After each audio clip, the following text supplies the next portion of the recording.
Wala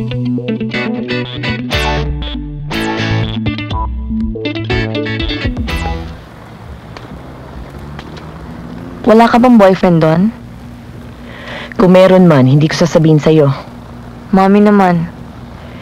Bakit hindi ang papa mo tanungin mo kung wala siyang girlfriend? Hindi ka ba nagsiselos? Dati. Pero ngayon,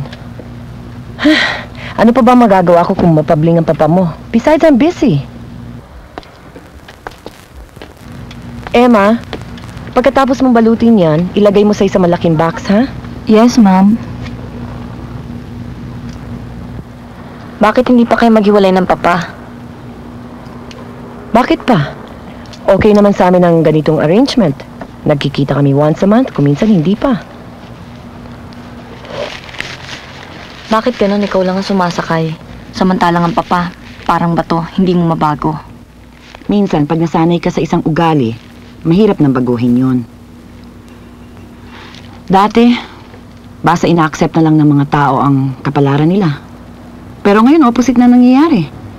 Kapag meron silang ayaw sa isang situation, gusto nilang baguhin kagad. Kaya ang daming hiwalay ngayon.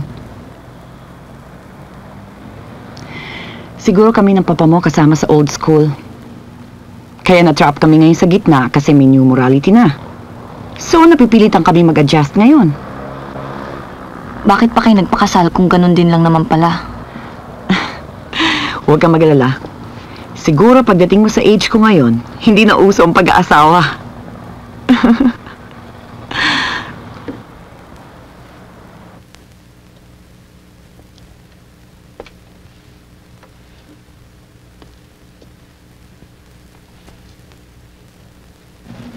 Malaki talagang galit mo. Sunny, pinangako ko sa sarili ko na the minute na sinaktan mo ako physically, iiwan na kita.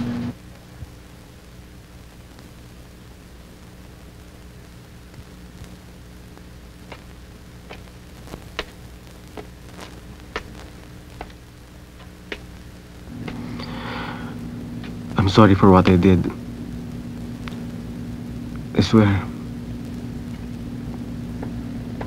Promise, hindi na.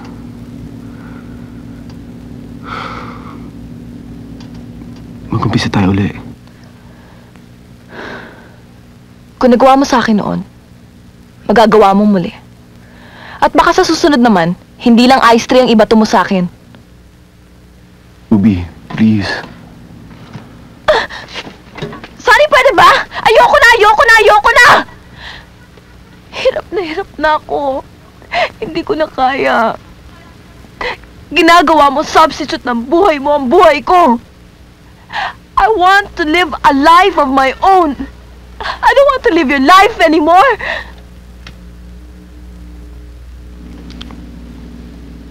Paano ang baby? Ako nang bahala sa kanya. Kaya ko siyang palakihin mag-isa. May right din ako sa baby niyan. Ako ang daddy niya. Paano mo nasisiguro?